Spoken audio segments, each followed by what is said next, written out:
Hello guys, அனைவருக்கும் வணக்கம். என் பேர் குகன்.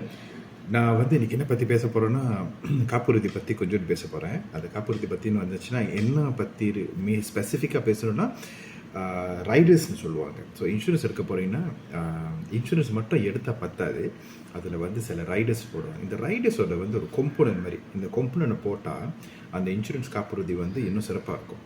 சிறப்பாக எப்படி இருக்குன்னா, தேவைப்படுற நேரத்தில் அந்த கொம்போனன்ட் உங்களுக்கு ஒரு வருமானமோ, உங்களுக்கு ஒரு பெனிஃபிட்டோ, உங்களுக்கு ஒரு பாதுகாப்போ அது கொடுக்கும், அடிஷ்னலாக கொடுக்கும், ரைட்?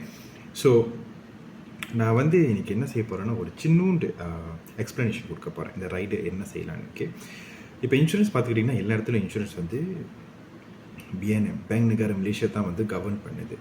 ஸோ அதை தவிர்த்து இப்போ ஒரு இன்சூரன்ஸ் கம்பெனி திடீர்னு பேங்க்ரப்ட் ஆச்சுன்னா, கட்டிகிட்டு இருக்கீங்க, திடீர் பேங்க்ரப்ட் ஆச்சுன்னா பிஐடிஎம்னு ஒன்று இருக்குது, பெர்படன் இன்சூரன்ஸ் மலேசியன்னு, PIDM, I think so, something like தட்லாம். அது பிஐடிஎம்னு சொல்லுவாங்க. இந்த பிஐடிஎம் ஒரு பெர்படன் இன்சூரன்ஸு. இவங்க என்ன பண்ணுவாங்களா, லெட்ஸி உங்கள் கம்பெனி நீங்கள் பே பண்ணுற கம்பெனி திடீர்னு பேங்க்ரப்ட் ஆச்சு, அவங்களால செக்யூர் பண்ண முடியல. ஸோ என்ன ஆகுறது, யார் அவங்களை ப்ரொடெக்ட் பண்ணுவாங்க? இங்கே தான் பிஐடிஎம்னு ஒரு கம்பெனி இருக்குது, இவங்க வருவாங்க நடுவில். ஓகே, உங்களோட insurance how the one recover whatever that you have invested, உங்களை எப்படி கவர் பண்ணுறதுன்னா பிஐடிஎம் உள்ளே வருவாங்க. அது ஒன்று. செகண்ட் திங் அது கம்பெனி, அப்படி கம்பெனி பிரச்சனையாச்சு. ஸோ இப்போ உங்கள் இன்சூரன்ஸ்னு பார்த்துட்டா, உங்கள் இன்சூரன்ஸ் இந்த கொம்பனன்ட்னு சொன்னல. ஓகே, இப்போ நீங்கள் வாழ்ந்துட்டு இருக்கீங்க, இப்போ நீங்கள் நார்மலாக இருக்கீங்க. திடீர்னு ஒரு நாளைக்கு உங்களுக்கு இந்த 36, 38 சிக்னஸ் இருக்குதுன்னு சொல்லுவாங்க. 36, 38 சிக்னஸில் ஒரு சிக்னஸ் உங்களுக்கு வந்துருச்சு. ஓகே, ஸோ இந்த நோய் வந்தோடனே உங்களோட வருமானமோ ஒரு வேலையோ தடுமாறுது. ஸோ அது தடை போடுது ஒரு வகையில். உங்களால் வேலை செய்ய முடியல, உங்களால் கண்டினியூ பண்ண முடியல, சம்பளமும் எடுக்க முடியல, ஏன்னா வேலை விட்டு நிறுத்திட்டாங்க வச்சுங்களேன். ஸோ நீங்கள் என்ன பண்ணுவீங்க? ஓகே, இந்த மாதிரி விஷயம் வரும்போது இங்கே தான் இந்த ரைடரோட வேலை ஒன்று வரும். ஓகே, எப்படின்னா, லெட்ஸே இப்போ நீங்கள் இன்சூரன்ஸ் கட்டிக்கிட்டு இருக்கீங்க, உங்களுக்கு அந்த நோய் வந்துருச்சு. இந்த நோய் வந்த நேரம் அந்த 3வது மாதத்துலேருந்து பொறுத்திருக்கு, எவ்வளோ நேரம் அது அந்த குறிப்பிட்ட நேரத்துக்குள்ளே அந்த இன்சூரன்ஸ் கம்பெனிக்கு தெரிஞ்சோடனே உங்களோட இன்சூரன்ஸ் ப்ரீமியமை வேவ் பண்ணிட்டாங்கன்னா மேக்ஸிமம் நீங்கள் பே பண்ண தேவையில்லை, கம்பெனி பே பண்ண ஆரம்பிக்கும். ஓகே, இது இந்த ரைடை போட்டனால தான் இந்த மாதிரி ஃபெசிலிட்டிஸ் வரும் அந்த இன்சூரன்ஸ் பாலிசிக்கு. ஓகே, ஸோ என்ன ஆகுனா, அதுக்கும் ஒரு டேர்ம் இருக்குது, எத்தனை வருஷத்துக்கு அவங்க பே பண்ண முடியும்னு, அதுவும் நீங்கள் பார்த்துக்கணும். இன்னொன்று ரைடு இருக்குது. இந்த ரைடு என்னன்னா, இது உங்களுக்கு சம்பளம் மாதிரி ஒரு வாய்ப்பை உண்டாக்கி கொடுக்கும். எப்படின்னா, திடீர்னு உங்களுக்கு பெர்மனன்ட் டிசபிலிட்டி ஆச்சு, வேலை போச்சு, உங்களால் வேலை செய்ய முடியல, சம்பாதிக்க முடியல, வருமானமாக போச்சு வச்சுங்களேன்.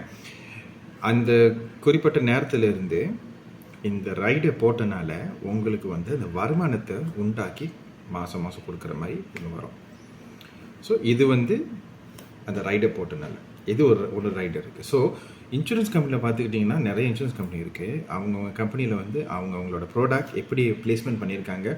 இன்சூரன்ஸ் பார்த்துக்கிட்டாலே எல்லாம் சரிசமாக தான் இருக்கும், ரொம்ப வித்தியாசம் இருக்காது. மேபி ப்ராடக்ட் வலையில் எப்படி அவங்க சொல்கிற விதத்தில், இந்த மார்க்கெட் பண்ணுற விதத்தில் கொஞ்சம் இருக்கும், அப் அண்ட் டவுன் கொஞ்சம் இருக்கும், அது நார்மல், ரைட்? மற்ற விஷயம் கூலிங் ஆஃப் பீரியட் இருக்கும். ஒரு ப்ராடக்ட் எடுத்துகிட்டு எவ்வளோ வருஷம் நீங்கள் அதை மெயின்டைன் பண்ணணும், அதாவது அதை ஆக்டிவாக வச்சுக்கணும், லேப்ஸ் ஆக்கக்கூடாது, கரெக்டாக கட்டணும், இது எல்லாமே எக்ஸ்க்ளூஷனில் இருக்கும், ரைட்?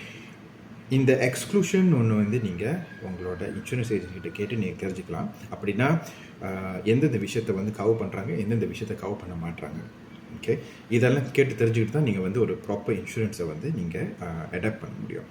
ஸோ இன்சூரன்ஸை பார்த்துக்கிட்டிங்கன்னா, ட்ரெடிஷ்னல் இன்சூரன்ஸ் தான் இருக்குது, இப்போ இன்வெஸ்ட்மெண்ட் லிங்க்கும் இருக்குது. ஸோ இன்வெஸ்ட்மெண்ட் லிங்க் இன்சூரன்ஸில் நீங்கள் ரிட்டர்ன்ஸ் பார்க்கலாம், அதாவது அவங்களே எடுத்து அந்த தொகையை பிரித்து இன்சூரன்ஸுக்கு பாதி, இன்வெஸ்ட்மெண்ட் பாதி போட்டுருவாங்க. ஸோ நார்மலாக இது வந்தாலே எப்படி வரோன்னா, 70 விழுக்காடு அவங்களுக்கு நேராக எடுத்து மொதல் இன்சூரன்ஸுக்கு போடுவாங்க, அந்த 30 விழுக்காடு எடுத்து இன்வெஸ்ட்மெண்ட்டில் போடுவாங்க. ஓகே, அப்புறம் போக தான் அது 100% இன்வெஸ்ட்மெண்ட்டில் போட ஆரம்பிப்பாங்க. ஸோ இது டிபெண்ட்ஸ் ஆன் த கம்பெனி, எப்படி பண்ணுறாங்க, அவங்களோட marketing strategies and all that. So நீங்கள் அது ஒரு கம்பெனி இண்டிவிஜுவலாக நீங்கள் கேட்டு தெரிஞ்சுக்கிட்டா தான் உங்களுக்கு தெரியும். ஆனால் இது இப்படி தான் வேலை செய்யும். ஸோ கரெக்டான பாலிசி எடுத்து வச்சுக்கங்க. உங்களுக்கு என்ன தேவைப்படுதுன்னு தெரிஞ்சு வச்சுக்கங்க. மெடிக்கல் கார்டு தேவைப்பட்டுச்சுன்னா அதையும் எடுத்து வச்சுக்கங்க.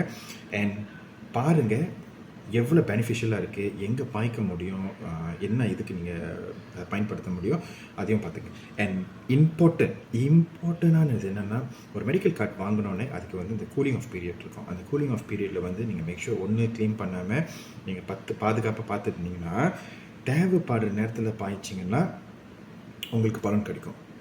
இல்லைன்னா உங்களோட க்ளைமோ இல்லை நீங்கள் பாய்க்கும் போது ரிஜெக்ஷன் வந்துச்சுன்னா அதுக்கு சான்சஸ் ரொம்ப ஹையாக இருக்கும். ஏன்னா இது வந்து நான் ஒரு வாட்டி கேட்கல, நிறைய வாட்டி கேட்டிருக்கேன். ஸோ நார்மலாக நீங்கள் வாங்க போகிறீங்கன்னா ஒரு மெடிக்கல் கார்டை நீங்கள் ஹெல்த்தியாக இருக்கணும். சீக்காக இருக்கும்போது வாங்க முடியாது. நீங்கள் ஹெல்த்தியாக இருக்கணும். ஹெல்த்தியாக இருக்கும்போது வாங்கி வச்சுக்கிட்டிங்கன்னா அது வந்து உங்களுக்கு பயன்படுத்த இருக்கும். இல்லாட்டினா ரொம்ப கஷ்டம். நீங்கள் ரொம்ப வயசாக ஆகிட்டோன்னு திடீர்னு போய் ஒரு மெடிக்கல் கார்டு எடுத்திங்கன்னா எப்படி ஆயிரும்னா, இப்போ நான் ஒரு மெடிக்கல் இன்சூரன்ஸ் கம்பெனினா, நீங்கள் வந்து ஒரு கிளையண்ட்னா, நீங்கள் என்கிட்ட வந்து இருக்கும்போது நீங்கள் பியூராக நீங்கள் ஹெல்த்தியாக இருந்தால் தான் என்னால் வந்து ரிஸ்க் எடுத்து நான் அப்சர்வ் பண்ண முடியும். பட் நீங்களே வந்து சீக்கிரம் வந்தீங்கன்னா எப்படி நான் வந்து உங்களோட ரிஸ்க் எடுக்கிறது? பிகாஸ் எனக்கு தெரியும், மேபி ஒரு 5 months 6 months down the road உங்களுக்கு என்ன வச்சு ஆச்சுன்னா நம்ம தானே காசு கொடுக்குறோம். ஸோ இன்சூரன்ஸ் கம்பெனியும் அவங்களுக்கும் ப்ராஃபிட் இருக்குது, அவங்களுக்கும் லைபிலிட்டிஸ் இருக்குது, அவங்களும் அதை மேனேஜ் பண்ணணும். ஸோ இன்சூரன்ஸ் கம்பெனி வந்தாலே இட்ஸ் மேனேஜிங் யோர் ரிஸ்க். உங்கள் ரிஸ்க் எடுத்து நீங்கள் எங்கிட்ட கொடுக்குறீங்க, நாங்கள் உங்களுக்கு அழகாக மேனேஜ் பண்ணி கொடுப்போம். அதுவும் வந்து கால்குலேட்டட் ரிஸ்க்காக இருக்கும். நமக்கு தெரியும் எது நம்ம கவ் பண்ண முடியும், எது நம்ம கவ் பண்ண முடியாதுன்னு. ரைட்? ஸோ இதெல்லாம் தெரிஞ்சு வச்சுக்கணும். நம்ம ஒரு காப்புறுதி எடுக்க போகிறோம்னா எதாவது தெரிஞ்சு வச்சுக்கிட்டு போய் எடுத்தோம்னா இன்னும் சிறப்பாக இருக்கும். கேட்டு தெரிஞ்சுக்குங்க. என்கிட்ட தான் வந்து இன்சூரன்ஸ் இருக்குன்னு நான் சொல்லலை, ஆனால் நான் என்கிட்ட வர கிளைண்ட் கிட்ட எல்லாமே நான் இதை எக்ஸ்பிளைன் பண்ணுவேன், என்னென்ன இருக்குது எது இருக்குதுன்னு. ஸோ அவங்களுக்கு ஒரு நல்ல அபிப்பிராயம் இருக்கும் இன்சூரன்ஸ் மேலே. ஏன்னா தெரியாதனால தான் கெட்ட அபிப்பிராயம் வருது. ரொம்ப ப்ராப்ளம் க்ளைம் பண்ணும்போது இஷ்யூஸ், தேவையில்லாத கொமோஷன், சண்டை இதெல்லாம் ஏன் வருதுன்னா இந்த மாதிரி ப்ராப்ளம்னால தான்.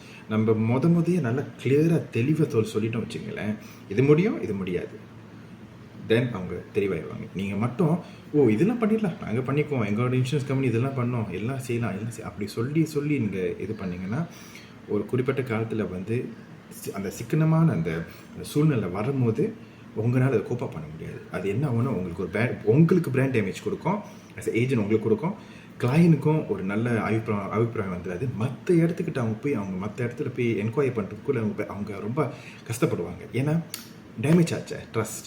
ஸோ ரொம்ப இம்பார்ட்டன்ட். ஸோ இதெல்லாம் இதெல்லாம் ஒரு செயின், இது அழகாக நம்ம பார்த்துக்கணும். ஸோ நம்மளோட வேலை ஆஸ் அன் ஏஜென்ட் வந்து நம்ம கரெக்டான இன்ஃபர்மேஷன் கொடுத்தோம்னா நிறைய பேருக்கு கரெக்டாக போய் சேர்ந்துச்சுன்னா அவங்களுக்கு நல்ல அபிப்பிராயம் இருக்கும். ஏன் எடுக்கிறாங்க, எதுக்கு எடுக்கிறாங்க, அது மட்டும் அவங்களுக்கு தெரிஞ்சு வச்சுருக்கேன். சும்மா போயிட்டு விற்றுட்டு நம்மளுக்கு கமிஷன் கிடைக்கிது, நம்மளுக்கு சேல் வருது, நம்ம எவ்வளோ போடுறோம் அவ்வளோ போடுறோம், அதெல்லாம் முக்கியம் இல்லை. ஏஜென்ட்ஸ்க்கு நான் சொல்ல விரும்புகிறேன் especially, okay, if your agent டெடிக்கேட்டடாக இருங்க, டிலிஜென்ட்டாக இருங்க, கொஞ்சம் ப்ரொஃபஷ்னலிசம் வச்சு போய் செய்யுங்க. சும்மா கூட்டாளி இதாவது எல்லாத்தையும் போட்டு சம்போ ரோஜா பண்ணி நம்ம எடுக்க வேணாம். ஏன்னா இன்சூரன்ஸ் வந்து அந்த மாதிரி ஒரு என்ன சொல்லுவாங்க, அடிப்பட்ட திங் இல்லை, அது ரொம்ப கேவலமான திங் இல்லை. இது வந்து வெரி நோபல். அண்ட் ஒரு ஆள் வந்து உங்கள்கிட்ட கொடுக்குறாங்கன்னா உங்களோட லைஃப் மேலே அவங்களுக்கு அக்கறை இருக்குன்னு அர்த்தம். அது வந்து காசு சம்பாதிக்குன்னு மட்டும் இல்லை, அவங்களுக்கு அது வருமானம் வரும் அதிலிருந்து. ஆனால் உங்கள் மேலே அக்கறையில் தான் வந்து கேட்பாங்க. அக்கறை இல்லாமல் யாரும் வர மாட்டாங்க.